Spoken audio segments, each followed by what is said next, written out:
ಒಂದು ಸಿನಿಮಾದಲ್ಲಿ ಹೀರೋಗೆ ಎಷ್ಟು ಪ್ರಾಮುಖ್ಯತೆ ಇರುತ್ತೋ ಅಷ್ಟೇ ಪ್ರಾಮುಖ್ಯತೆ ಖಳನಾಯಕನಿಗೂ ಕೂಡ ಇರುತ್ತೆ. ನಾನು ಯಾರ ಬಗ್ಗೆ ಹೇಳ್ತಿದ್ದೀನಿ ಅಂತ ಗೊತ್ತಾಗಿರ್ಬೋದು. ನನ್ನ ಜೊತೆ ಇವತ್ತು ಒಬ್ರು ಖಳನಾಯಕನಾಗಿರುವಂತಹ ಶರತ್ ಲೋಹಿತಾಶ್ವ ಅವರಿದ್ದಾರೆ. ಅವ್ರನ್ನೇ ಮಾತಾಡ್ತಾ ಹೋಗ್ತೀನಿ. ಇದರಲ್ಲಿ ಖಳನಾಯಕನ ಪಾತ್ರ ಏನಲ್ಲ, ಅದನ್ನು ಪರ್ಮಿಷನ್ ಇದೆ, ಡೈರೆಕ್ಟ್ರು ಹೇಳ್ಬೋದು ಅಂತ ಹೇಳಿದ್ದಾರೆ. ನಾಯಕ ನಟ ರಘು ರಾಜಾನಂದ ಈ ಚಿತ್ರದ ನಾಯಕ ನಟರು. ಅವ್ರಿಗೆ ನಾನು ತಂದೆಯಾಗಿ ಈ ಚಿತ್ರದಲ್ಲಿ ಕಾಣಿಸ್ಕೊಂಡಿದ್ದೀನಿ. ಇಷ್ಟು ದಿನ ನಿಮ್ಮ ಮುಂದೆ ಕತೆ ತಂದಾಗ ಎಲ್ಲರೂ ಕೂಡ ಖಳನಾಯಕನಾಗಿ ಮಾಡುವಂತಹ ಕತೆಗಳನ್ನ ತರ್ತಾ ಇದ್ವಿ. ಇದು ಕ್ಲೀನ್ ಬೋಲ್ಡ್ ಆಗಿ ಹೇಳಿದ್ರಿ. ಸೊ ಈ ಕತೆ ತಂದಾಗ ಹೇಗೆ ಅನ್ನಿಸ್ತು ಅನ್ನೋದನ್ನ? ಇಲ್ಲ, ನನಗೆ ಖುಷಿ ಆಗುತ್ತೆ. ಯಾಕಂದ್ರೆ ನಾನು ಮೊದಲಿಂದನೂ ಈ ಕೆಲವು ಈ ಬ್ರ್ಯಾಂಡ್ ಮಾಡಿದಾಗೆಲ್ಲ ಬ್ರೇಕ್ ಮಾಡ್ತಾ ಬಂದೆ. ಅಥವಾ ವಿಭಿನ್ನತೆ ಇದ್ದು, ಅಥವಾ ಅದು ನನ್ನ ಹಿಡಿತಕ್ಕೆ ಅಂತ ಕೊಟ್ಟಾಗ ಒಂದಷ್ಟು ಬದಲಾವಣೆಗಳನ್ನ ನಾನು ಮಾಡ್ಕೊಳ್ಳೋದಕ್ಕೆ ಅನುಮತಿ ಸಿಕ್ಕಿದ್ರೆ ಮಾತ್ರ ನಾನು ಮಾಡಿದ್ದಿದೆ. ಆಮೇಲೆ ಭಾಷೆಗಿಂತ ಭಾವನೆಗಳು ಮುಖ್ಯ. ಭಾಷೆ ಎಲ್ಲವೂ ನಮ್ಮದೇ, ನಮ್ಮ ದೇಶದ ಭಾಷೆಗಳಿವೆಲ್ಲ. ಸೊ ಹಾಗಾಗಿ ನನಗೆ ಆ ಥರದ ಏನಂತಾರೆ ಇಬ್ಬಂದಿತನವೂ ಇಲ್ಲ. ನಾನು ಒಬ್ಬ ಕಲಾವಿದನಾಗಿ ನಾನು ಎಲ್ಲೆಲ್ಲಿ ಕರೀತಾರೆ ಅಲ್ಲಿ ಹೋಗಬೇಕು. ಎಲ್ಲ ಕಡೆನೂ ಪ್ರೀತಿ ಮಾಡಿ ಕರೀತಾರೆ, ಪಾತ್ರ ಕೊಡ್ತಾರೆ, ಗೌರವಿಸ್ತಾರೆ. ಯಾಕಾಗಬಾರ್ದು? ಅಂದರೆ ನಾನು ಬಂದಿದ್ದು ಕನ್ನಡದಿಂದ, ನಮ್ಮ ಮಾತೃಭಾಷೆ ಕನ್ನಡವೇ. ನನ್ನ ತಾಯಿ ಬೇರೆ ಅಲ್ಲ. ಯಾರು ನನ್ನ ತಾಯಿ ಅಂದರೆ ನನ್ನ ತಾಯಿ ವತ್ಸಲ ಲೋಹಿತಾಶ್ವ ಅಂತಾನೆ ಹೇಳೋದು. ಹಾಯ್, ಹೆಲೋ, ನಮಸ್ಕಾರ. ನೀವು ನೋಡ್ತಾ ಇದ್ರ ಸ್ಪೀಡ್ ನ್ಯೂಸ್ ಕನ್ನಡ. ನಾನು ಐಶ್ವರ್ಯ ಗೌಡ. ಒಂದು ಸಿನಿಮಾದಲ್ಲಿ ಹೀರೋಗೆ ಎಷ್ಟು ಪ್ರಾಮುಖ್ಯತೆ ಇರುತ್ತೋ ಅಷ್ಟೇ ಪ್ರಾಮುಖ್ಯತೆ ಖಳನಾಯಕನಿಗೂ ಕೂಡ ಇರುತ್ತೆ.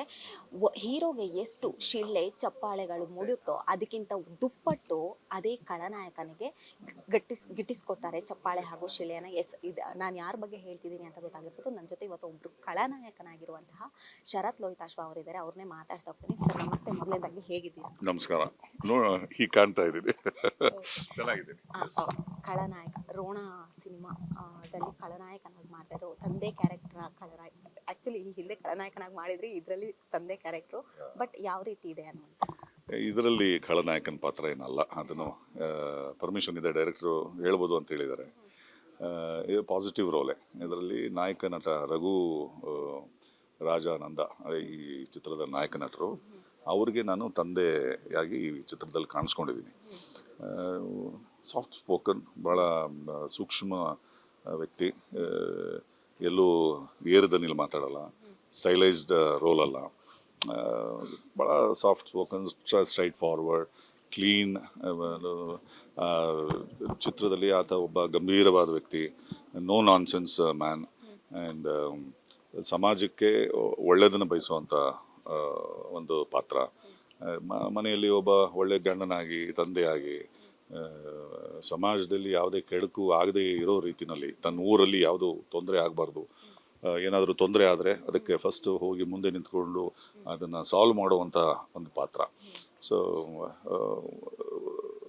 ಭಾಳ ನೀಟಾಗಿ ಪಾತ್ರ ಪೋಷಣೆ ಆಗಿರುವಂಥ ಪಾತ್ರ ನನ್ನ ಪಾತ್ರ. ಇದರಲ್ಲಿ ಚೆನ್ನಾಗಿ ಮೂಡಿ ಬಂದಿದೆ. ಇಷ್ಟು ದಿನ ನಿಮ್ಮ ಮುಂದೆ ಕತೆ ತಂದಾಗ ಎಲ್ಲರೂ ಕೂಡ ಖಳನಾಯಕನಾಗಿ ಮಾಡುವಂತಹ ಕತೆಗಳನ್ನ ತರ್ತಾ ಇದ್ವಿ. ಇದು ಕ್ಲೀನ್ ಬೋಲ್ಡ್ ಆಗಿ ಹೇಳಿದ್ರಿ. ಸೊ ಈ ಕತೆ ತಂದಾಗ ಹೇಗೆ ಅನ್ನಿಸ್ತು ಅನ್ನೋದನ್ನ? ಇಲ್ಲ, ನನಗೆ ಖುಷಿ ಆಗುತ್ತೆ. ಯಾಕಂದ್ರೆ ನಾನು ಮೊದಲಿಂದನೂ ಈ ಕೆಲವು ಈ ಬ್ರ್ಯಾಂಡ್ ಮಾಡಿದಾಗೆಲ್ಲ ಬ್ರೇಕ್ ಮಾಡ್ತಾ ಬಂದೆ. ನಾನು ಇಷ್ಟ ಆದಂಥ ಕೆಲವು ಖಳನಾಯಕನ ಪಾತ್ರಗಳು ಬಂದಾಗ, ಒಂದೇ ಸಮ ಬಂದಾಗಲೂ ಮಾಡಿದ್ದೀನಿ. ಆದರೆ ಅದರಲ್ಲಿ ಏನೋ ಒಂದು ರೀತಿಯ ವಿಶೇಷತೆ ಇದ್ದು, ಅಥವಾ ವಿಭಿನ್ನತೆ ಇದ್ದು, ಅಥವಾ ಅದು ನನ್ನ ಹಿಡಿತಕ್ಕೆ ಅಂತ ಕೊಟ್ಟಾಗ ಒಂದಷ್ಟು ಬದಲಾವಣೆಗಳನ್ನ ನಾನು ಮಾಡ್ಕೊಳ್ಳೋದಕ್ಕೆ ಅನುಮತಿ ಸಿಕ್ಕಿದ್ರೆ ಮಾತ್ರ ನಾನು ಮಾಡಿದ್ದಿದೆ. ಅಲ್ಲಲ್ಲಿ ಕೆಲವಾರು ಸಾಫ್ಟ್ ಪಾತ್ರಗಳನ್ನು ಮಾಡಿದ್ದು ಇದೆ. ಸಂಜು ಬಿಟ್ಸ್ ಗೀತದ ಪಾತ್ರ ಆಗ್ಬೋದು, ದಿ ವಿಲನ್ ರೋಲ್ ಆಗ್ಬೋದು. ಈ ರೀತಿಯ ಎಷ್ಟೋ ಚಿತ್ರಗಳು, ಪಾಸಿಟಿವ್ ರೋಲ್ಗಳನ್ನು ಕೂಡ ಮಾಡಿದ್ದೀನಿ. ಈಗ ಆಮೇಲೆ ನಾನು ಗಂಭೀರವಾಗಿದ್ದು ಸಿಚುಯೇಷನ್ಸ್ ಕಾಮಿಕಲ್ ಆಗಿರುವಂಥ ರಾಮ್ ಚಿತ್ರ, ನಮ್ಮ ಪರಾರಿ, ಈ ಥರದ ಕೆಲವಾರು ಚಿತ್ರಗಳಲ್ಲಿ ನಾನು ಕಾಮಿಡಿ ಸನ್ನಿವೇಶಗಳು ಇರುವಂಥ ಪಾತ್ರಗಳನ್ನು ಮಾಡಿದ್ದೀನಿ. ಇದು ನನಗೆ ಒಂದು ಫುಲ್ ಫ್ಲೆಡ್ಜ್ಡ್ ಆಗಿ ಮಾಡುವಂಥ ಒಂದು ಪಾತ್ರ ರೋಣದಲ್ಲಿ ಸಿಕ್ತು. ಈಗಾಗಲೇ ಹೇಳಿದೆ ನಿಮಗೆ ಯಾವ ರೀತಿಯ ಪಾತ್ರ ಅಂತ. ಸೊ ಅದನ್ನು ಪ್ಲೇ ಮಾಡೋದಕ್ಕೂ ಕೂಡ ನನಗೆ ಖುಷಿ ಕೊಡ್ತು. ಆ್ಯಂಡ್ ನಮ್ಮ ಬರಹಗಾರರು ಕೂಡ ಬಹಳ ಅದ್ಭುತವಾದ ವಾಕ್ಯಗಳನ್ನು ಬರೆದಿದ್ದಾರೆ.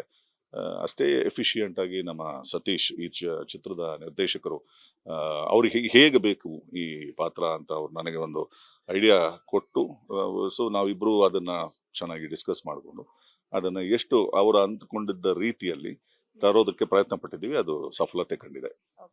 ಸರ್ ನಿಮ್ಮ ಒಂದು ಅಭಿಮಾನಿ ಬಳಗ ಅಂತಾನೆ ಇದೆ, ಒಂದು 100% ಅಲ್ಲಿ 80% ಅಂತ ತಗೊಳ್ಳ. 80% ಜನ ನಿಮ್ನ ವಿಲನ್ ಆಗಿ ನೋಡಕ್ ಇಷ್ಟಪಡ್ತಾರೆ, ಇನ್ನೊಂದು 10% ಕಾಮಿಡಿ ಆಗಿ ನೋಡಕ್ ಇಷ್ಟಪಡ್ತಾರೆ, ಇನ್ನೊಂದು 10% ಹೀರೋ ತಂದೆ ಕ್ಯಾರೆಕ್ಟರ್.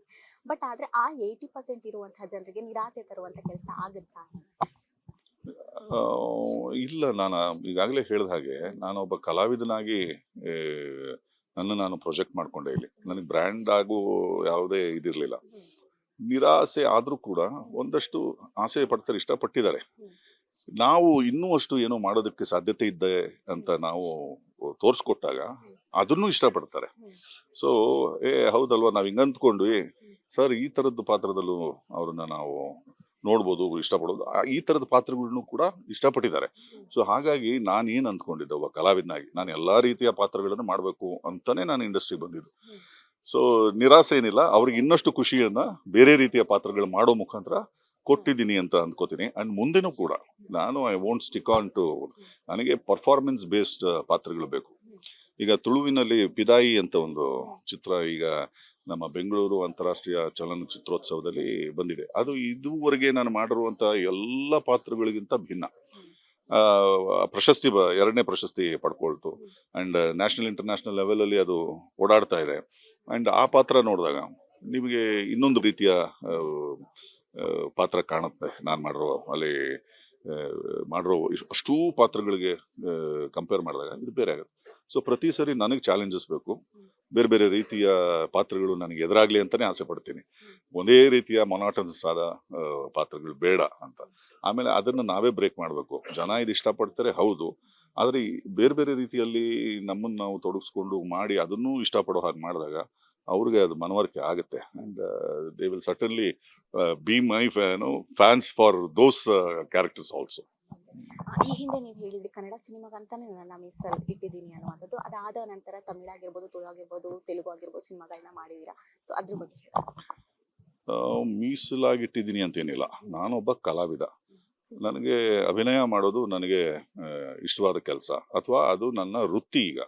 ಸೊ ನನಗೆ ಯಾರ್ಯಾರು ಎಲ್ಲಿ ಕರೆದು ಕೆಲಸ ಕೊಡ್ತಾರೆ ತಲೆಬಾಗಿ ಹೋಗಿ ಕೆಲಸ ಮಾಡುವುದು ನನ್ನ ಧರ್ಮ. ಆಮೇಲೆ ಭಾಷೆಗಿಂತ ಭಾವನೆಗಳು ಮುಖ್ಯ. ಭಾಷೆ ಎಲ್ಲವೂ ನಮ್ಮದೇ, ನಮ್ಮ ದೇಶದ ಭಾಷೆಗಳಿವೆಲ್ಲ. ಸೊ ಹಾಗಾಗಿ ನನಗೆ ಆ ಥರದ ಏನಂತಾರೆ ಇಬ್ಬಂದಿತನವೂ ಇಲ್ಲ. ನಾನು ಒಬ್ಬ ಕಲಾವಿದನಾಗಿ ನಾನು ಎಲ್ಲೆಲ್ಲಿ ಕರೀತಾರೆ ಅಲ್ಲಿ ಹೋಗಬೇಕು. ಎಲ್ಲ ಕಡೆನೂ ಪ್ರೀತಿ ಮಾಡಿ ಕರೀತಾರೆ, ಪಾತ್ರ ಕೊಡ್ತಾರೆ, ಗೌರವಿಸ್ತಾರೆ, ಯಾಕಾಗ್ಬಾರ್ದು? ಆದ್ರೆ ನಾನು ಬಂದಿದ್ದು ಕನ್ನಡದಿಂದ, ನಮ್ಮ ಮಾತೃಭಾಷೆ ಕನ್ನಡವೇ. ನನ್ನ ತಾಯಿ ಬೇರೆ ಅಲ್ಲ. ಯಾರು ನನ್ನ ತಾಯಿ ಅಂದ್ರೆ ನನ್ನ ತಾಯಿ ವತ್ಸಲ ಲೋಹಿತಾಶು ಅಂತಾನೆ ಹೇಳೋದು, ಯಾರು ಬೇರೆ ಭಾಷೆಯವರಲ್ಲ. ಸೊ ಹಾಗಾಗಿ ಮೂಲ ಕನ್ನಡ. ಸೊ ಕನ್ನಡದ ಕಲಾವಿದ ಬೇಕಾದಷ್ಟು ಜನ ಕಲಾವಿದರುಗಳು ಇಲ್ಲಿಂದ ಹೋಗಿ ಆ ಕಡೆ ಬೆಳೆದಿದ್ದಾರೆ, ದೊಡ್ಡ ದೊಡ್ಡ ಹೆಸರುಗಳಾಗಿದ್ದಾರೆ. ಸೊ ಆ ಥರದ ಇಕ್ಕಟ್ಟೇನಿಲ್ಲ ನನಗೆ, ರಾಜಕಾರಣವೂ ಇಲ್ಲ. ಪಾತ್ರ ಯಾರು ಕೊಡ್ತಾರೆ ಅವರು ನನಗೆ ನಿರ್ಮಾಪಕರು, ನಿರ್ದೇಶಕರು ನಮ್ಮನ್ನು ಆಸೆ ಪಟ್ಟಿದ್ದಾರೆ. ಇಲ್ಲೂ ಬಂದು ನಮ್ಮ ನೆಲದಲ್ಲಿ, ನಮ್ಮ ಭಾಷೆಯಲ್ಲಿ, ನಮ್ಮ ಚಿತ್ರದಲ್ಲಿ ಆಕ್ಟ್ ಮಾಡ್ಲಿ ಅನ್ನೋ ಗೌರವ ಅವ್ರು ನಮಗೆ ಕೊಟ್ಟಾಗ ಅಷ್ಟೇ ಪ್ರೀತಿಯಿಂದ ಹೋಗಿ ಕೆಲಸ ಮಾಡೋದು ನನ್ನ ಧರ್ಮ. ಆ ರೀತಿಲಿ ತಮಿಳು, ತೆಲುಗು, ಮಲಯಾಳಂ, ನನ್ನ ಗೆಳೆಯ ಸುಚೇಂದ್ರ ಪ್ರಸಾದ್ ಸಂಸ್ಕೃತದಲ್ಲಿ ಒಂದು ಚಿತ್ರ ಮಾಡಿದ್ರು, ಏಕಚಕ್ರಂ ಅಂತ. ಅದರಲ್ಲಿ ಸಂಸ್ಕೃತ ಮಾತಾಡಿದ್ದೀನಿ, ತುಳು ಭಾಷೆಯಲ್ಲಿ ಕೆಲಸ ಮಾಡಿದ್ದೀನಿ. ಹೀಗೆ ಕರೆದಿದ್ದ ಕಡೆ ಹೋಗಿ ಪಾತ್ರ ಮಾಡ್ಬೇಕು ಅಂತ ಆಸೆ, ಹೋಗಿ ಕೆಲಸ ಮಾಡೋದ್ರಲ್ಲಿ ತಪ್ಪೇನಿದೆ. ಸರ್ 1996ರಲ್ಲಿ ರಂಗಭೂಮಿಯಿಂದ ಕನ್ನಡ ಇಂಡಸ್ಟ್ರಿಗೆ ಬರ್ತೀರಾ. ಅದಾದ ನಂತರ ನಿಮಗೆ ಬದಲಾವಣೆಗಳು ಅನಿಸಿದ್ಯಾ? ನೀವು ಬಂದಾದ ನಂತರ ಈ ಸ್ಕ್ರಿಪ್ಟ್ಗಳಲ್ಲಾಗಿರ್ಬೋದು, ಬೇರೆ ಬೇರೆ ಪಾತ್ರಗಳಲ್ಲಾಗಿರ್ಬೋದು. ಖಂಡಿತ ಬದಲಾವಣೆ ಆಗ್ತಿದೆ. ಟೆಕ್ನಾಲಜಿ ಹೇಗೆ ಬದಲಾಗ್ತಿದೆಯೋ ನಿರೂಪಣೆನೂ ಅದೇ ರೀತಿಲಿ ಬದಲಾಗ್ತಾ ಇದೆ. ಸಾಕಷ್ಟು ಹೊಸ ಹೊಸ ಹೊಸ ಹೊಸ ನೀರು ಬಂದು ಹಳೆದನ್ನ ಕೊಚ್ಕೊಂಡೋಯ್ತು ಒಂದು ಹಾಗೆ ಇಲ್ಲೂ ಆಗಿದೆ. ಸಾಕಷ್ಟು ಹೊಸ ಪ್ರತಿಭೆಗಳು, ಹೊಸ ತಾಂತ್ರಿಕತೆ ಎಲ್ಲವೂ ಬಂದು ಬದಲಾವಣೆಗಳಾಗ್ತಾ ಇದ್ದಾವೆ. ಅದು ಒಂದು ದೊಡ್ಡ ವಿಚಾರ. ಅದು ಇನ್ ಪರ್ಟಿಕ್ಯುಲರ್ ಆಗಿ ಮಾತಾಡ್ಬೇಕು ಅಂದ್ರೆ ಅದಕ್ಕೆ ಒಂದಷ್ಟು ಸಮಯ ಬೇಕಾಗ್ತದೆ. ಸೊ ಹೊಸಬ್ರು ಬಂದಿದ್ದಾರೆ, ನಾವು ಅದಕ್ಕೆಲ್ಲ ಅಪ್ಡೇಟ್ ಆಗ್ತಾ ಇದೀವಿ. ಅವರಿಂದ ನಾವು ಕಲ್ತ್ಕೋತಿದೀವಿ, ನಮ್ಮಿಂದ ಅವರು ಕಲ್ತ್ಕೋತಾ ಇದ್ದಾರೆ. ಈ ಎಕ್ಸ್ಚೇಂಜಸ್ ನಡೀತಾ ಇದೆ, and for good only. And ಸದ್ಬಳಕೆ, ಯಾವುದನ್ನೇ ಆಗಲಿ ಸದ್ಬಳಕೆ ಮಾಡಿಕೊಂಡು ಮುಂದುವರಿಯುವುದು ಆಗಬೇಕು. ಸೊ ಅದಾಗ್ತಾ ಇದೆ, ನಮ್ಮ ಕಣ್ಣಿಗೆ ಕಾಣ್ತಾ ಇದೆ. ಅದೇ ರೀತಿಲಿ ಆಗ್ಲಿ ಅಂತಾನೆ ನಾನು ಬಯಸ್ತೀನಿ. ಸರ್ ಈ ಕ್ವಶನ್ ಹೆಂಗೆ ಅಂದ್ರೆ, ಒಂದಷ್ಟು ಸಿನಿಮಾಗಳನ್ನ ಕೊಟ್ಟಿರ್ತಾರೆ, ಸೂಪರ್ ಹಿಟ್ ಆಗಿರ್ತಾರೆ, ಬಟ್ ಬರ್ತಾ ಬರ್ತಾ ಅವರೆಲ್ಲ ಕಾಣೆ ಆಗ್ತಾ ಇದಾರೆ. ಹೀರೋ ಆಗಿರ್ಬೋದು, ವಿಲನ್ ಆಗಿರ್ಬೋದು. ಅದು ಅದು ಅವ್ರಿಗೆ ಬಿಟ್ಟಿದ್ದು. ಅದು ಯಾಕೆ ನಮಗೆ ಅದು ವಿಚಾರಗಳು ಗೊತ್ತಾಗೋದಿಲ್ಲ. ಸೂಪರ್ ಹಿಟ್ ಆದ್ಮೇಲೆ ಯಾಕೆ ಕಣ್ಮರೆ ಆಗ್ತಾರೆ ಅದು ಅವ್ರನ್ನೇ ಕೇಳಬೇಕು. ಅಥವಾ ಎಲ್ಲವೂ ಒಂದೇ ಚಿತ್ರದಲ್ಲಿ ಮುಗಿದೋಯ್ತಾ, ಅಷ್ಟೇನಾ ಇದ್ದಿದ್ದು ಬತ್ತಳಿಕೆಯಲ್ಲಿ ಬಾಣಗಳು, ಅಥವಾ ಅವರು ಅಪ್ಡೇಟ್ ಆಗ್ಬೇಕಾಗಿತ್ತೇನೋ, ಈ ಹೊಸ ರೀತಿಯಲ್ಲಿ ಯೋಚನೆ ಮಾಡ್ಬೇಕಾಗಿತ್ತೇನೋ. ಅದೇ ಯಾವುದೋ ಒಂದು ರೀತಿ ನೀವು ಕೇಳೋ ಪ್ರಶ್ನೆಗೆ ನಾನು ಅಂದ್ಕೋತಾ ಇರೋದು, ಒಂದೇ ರೀತಿಯ ಪಾತ್ರಗಳನ್ನ, ಯಾಕಂದ್ರೆ ನಾಯಕ ನಟನ ಜವಾಬ್ದಾರಿ ದೊಡ್ಡದಿರುತ್ತೆ, ಹಾಗೆ ನಿರ್ದೇಶಕರದು. ಇವತ್ತಿಗೆ ಮೊದ್ಲಂಗೆ ಒಂದು ಚಿತ್ರ ಹಿಟ್ ಆಯ್ತು ಅಂತಂದ್ರೆ ಮನೆ ಬಾಗಿಲಲ್ಲಿ ಒಂದು 10 ಜನ ನಿರ್ಮಾಪಕರು ನಿಲ್ತಿದ್ರು ಅನ್ನೋದಿಲ್ಲ. ಹೀರೋ ಮನೆ ಮುಂದೆ ಆಗ್ಲಿ ಅಥವಾ ಡೈರೆಕ್ಟರ್ ಮನೆ ಮುಂದೆ ಆಗ್ಲಿ, ಕಾಲ ಬದಲಾಗಿದೆ, ಕಾಂಪಿಟೇಷನ್ ಹೆಚ್ಚಾಗಿದೆ. ಅಂಡ್ ಒಂದೇ ರೀತಿಯ ಚಿತ್ರಗಳನ್ನ ಮಾಡೋಕ್ ಆಗಲ್ಲ, ಯಾಕಂದ್ರೆ ಇಡೀ ಜಗತ್ತಿನ ಸಿನಿಮಾ ಜನಗಳ ಮುಂದೆ ಇದೆ, ಅವರ ರಿಮೋಟ್ ಅಲ್ಲಿ ಇದೆ. ಹಾಗಾಗಿ ನಾವು ಬಹಳ ಅಪ್ಡೇಟ್ ಆಗಿರ್ಬೇಕು, ಜವಾಬ್ದಾರಿಯುತವಾಗಿ ಕೆಲಸ ಮಾಡ್ಬೇಕು, ಹೊಸದನ್ನ ಉಣಬಡಿಸ್ಬೇಕು ಆಡಿಯನ್ಸ್ಗೆ. ಇಲ್ಲಾಂದ್ರೆ ನಿರಾಕರಿಸ್ಬಿಡ್ತಾರೆ. ಅದು ಕಲಾವಿದ ಆಗ್ಬೋದು, ಸಿನಿಮಾ ಆಗ್ಬೋದು, ನಿರ್ದೇಶಕ, ಯಾರು ಬೇಕಾದ್ರೂ ಆಗ್ಬೋದು. They will be throne out and outdated and they become outdated. So ಹಾಗಾಗಿ ನಮ್ಮನ್ನ ನಾವು ಏನಂತಾರೆ ರಿಫ್ರೆಶ್ ಮಾಡ್ಕೋತಾ ಇರ್ಬೇಕು. ವೈರಸ್ ತುಂಬ್ಕೊಂಡ್ಬಿಟ್ರೆ ಜಾಸ್ತಿ ತಿಪ್ಪೆಗೆ ಹೋಗುತ್ತೆ ಅಷ್ಟೇ.